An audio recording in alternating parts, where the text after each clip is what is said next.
Modern cars are basically rolling supercomputers, right? They are completely packed with high-bandwidth electronic control units, advanced driver assistance systems, and these massive infotainment setups. All of this demands a constant, heavy flood of real-time data. But here is the major problem. Traditional fast Ethernet, like 100BASE-T1, requires two dedicated twisted pairs of heavy, shielded wire. When you scale that up in a vehicle with hundreds of sensors, that traditional cabling gets absurdly heavy, way too thick, and brutally expensive. In fact, wiring is usually the third heaviest component in an entire car. It is literally killing fuel efficiency. So how do we fix it? Well, the automotive industry created the 100BASE-T1 standard. And by the end of this explainer, you're going to understand exactly how it cramps 100 megabits per second into a single, completely unshielded wire. We're going to hit the bandwidth problem, the superposition pipe analogy, the strict rules of Ethernet encoding, a step-by-step signal walkthrough, a tricky bit stuffing gotcha, and wrap it all up with 3 essential takeaways. Let's get into it. Starting off with the automotive bandwidth problem, and why we are desperately trying to shrink these cables down. Every time an engineer adds a new radar sensor or backup camera, network throughput spikes. So here's the absolute headache for an automotive engineer. How on earth do you push 100 megabits per second through a single unshielded wire? And crucially, how do you do it without creating massive electromagnetic interference, EMI, that acts like a giant antenna and disrupts every other sensitive system in the car? To put that bandwidth demand into perspective, just think about basic audio. A standard 44.1 kHz sampling rate at a 16-bit depth for just 2 channels, your bitrate is already sitting at 1.4112 megabits per second. Bump that up to high-definition 96 kHz audio at 32-bit, and you are bleeding over 6 megabits per second just for sound. Throw in uncompressed video, and it requires exponentially more. Legacy systems like CAN or LIN buses absolutely choke on this much data, making Automotive Ethernet completely mandatory. Which brings us to how we actually solve the weight problem, using superposition and what I like to call the pipe analogy. Let's use a never-forget analogy here. Think of traditional fast Ethernet as a 2-lane highway. You've got one dedicated lane for traffic going north to transmit, and a totally separate lane for traffic going south to receive. 100BASE-T1, however, forces everything into a single pipe. Imagine 2 people standing at opposite ends of a single physical pipe yelling messages to each other at the exact same time. How do they not completely deafen each other with their own voices? They pull this off using the principle of superposition. Superposition is just the physical ability to combine 2 or more signals in the same medium simultaneously. The signals literally stack right on top of each other on that single wire. Now, to prevent that deafening effect, one physical layer chip, the PHY, is designated as the master and the other as the slave. During their initial training phase, they sync up their frequencies and phases.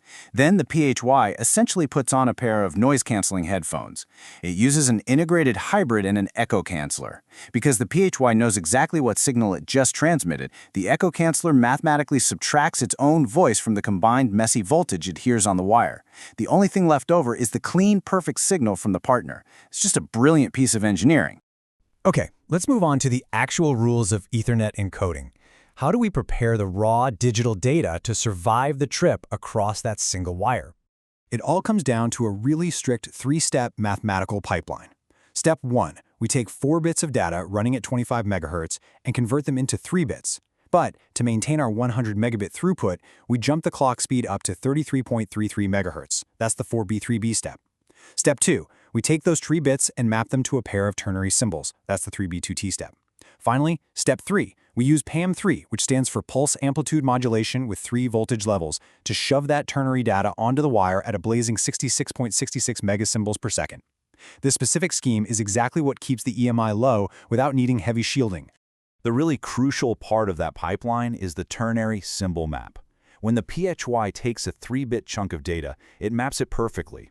For instance, if the raw data is 0, 0, 0, it becomes the ternary pair -1, 0. If the data is 1, 1, 0, it translates to 1, -1. This 3-bit to 2 ternary conversion is the ultimate bridge between the digital binary world and the analog voltage world. So let's actually trace a real-world signal step by step, following the data straight from the media access control layer down to the physical copper. Let's say the PHY is talking to the Mac via an RG-MII interface. It receives 4 parallel bits clocked at 25 MHz. Here's where the math gets cool. To get our data ready for the wire without slowing down the throughput, the PHY converts those 4 parallel bits into groups of 3 bits and steps the clock frequency up to 33 1/3 MHz. Following that flow, a block of 4 bits gets rearranged into that 3-bit format. Then, relying entirely on that symbol map we just talked about, it translates those 3 bits into 2 distinct ternary values, which are labeled TA and TB. And here is what actually hits the wire. Those ternary values dictate the physical analog voltage. If the ternary symbol is -1, the voltage on the wire drops to -1 volt. If it's a 0, the voltage is 0 volts. If it's a 1, it jumps to +1 volt. This forms a square wave at a 66.66 MHz fundamental frequency. Because there are constantly voltage transitions happening, the receiver on the other end can easily synchronize its clocks and detect the bits. Just to make sure we don't get lost in the weeds here, this is the complete picture from sender to receiver. From the top left, your 4-bit data flows through the 4B3B converter, maps to 3B2, modulates to PAM3 analog voltages, travels over the physical copper cable, and then the receiving PHY just reverses the whole shebang. PAM3 back to 2, back to 3B, back to 4B, handing clean binary data right back to the receiving Mac. Now for the gotchas. Let's look at a few edge cases that completely trip up network engineers when they first dive into this physical coding sublayer. Here's a massive one. We established that the PHY has to convert 4-bit chunks into 3-bit chunks. But what happens if the data frame handed down by the Mac isn't perfectly divisible by 3? You can't just break the math. The PHY actually has to inject dummy stuffing bits to fill out the sequence so the conversion works. The link partner on the receiving end is strictly programmed to recognize and strip those stuffing bits out before it passes the real data back up. Another vital mechanical step here is scrambling. Before transmission, the data is run through a linear feedback shift register. It uses 33 flip-flops to scramble the data into a pseudo-random sequence. Why? To smooth out the electromagnetic emissions. This sequence is so mathematically long that it takes 8.6 billion bits before the random pattern ever repeats itself. Now for section 4, the 5-voltage gotcha. Okay, here is where we slam right into the messy reality of the physical layer. This is the exact pitfall that trips up almost every engineer studying PAM3 signaling for the first time. We literally just established that PAM3 generates only 3 voltage levels, right? -1, 0, and 1. But wait, remember our acoustic pipe? Remember superposition? Both nodes are transmitting on the very same wire at the exact same time. Take a look at the math here. If node 1 transmits a +1 volt signal, and node 2 simultaneously transmits a +1 volt signal, those voltages physically add together on the copper. +1 + 1 equals +2 volts. If node 1 sends 0 volts and node 2 sends -1 volt, the wire sees -1 volt.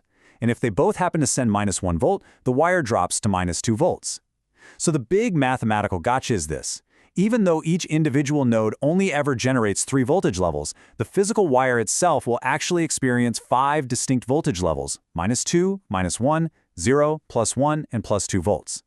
And hey, don't just take my word for the math. Let's validate this in the real world. What you are looking at is an actual oscilloscope measurement taken directly from the twisted pair line between 2 active nodes. At first glance, it just looks like absolute chaos, doesn't it? But look closely at that vertical axis. You can clearly identify the 5 distinct overlapping voltage levels that we just calculated, ranging all the way from the peak positives down to the peak negatives. And horizontally, if you measure the time between 2 consecutive symbols, you'll see it is exactly 15 nanoseconds. Do the math on that. 1 divided by 15 nanoseconds gives you perfectly 66.66 megahertz.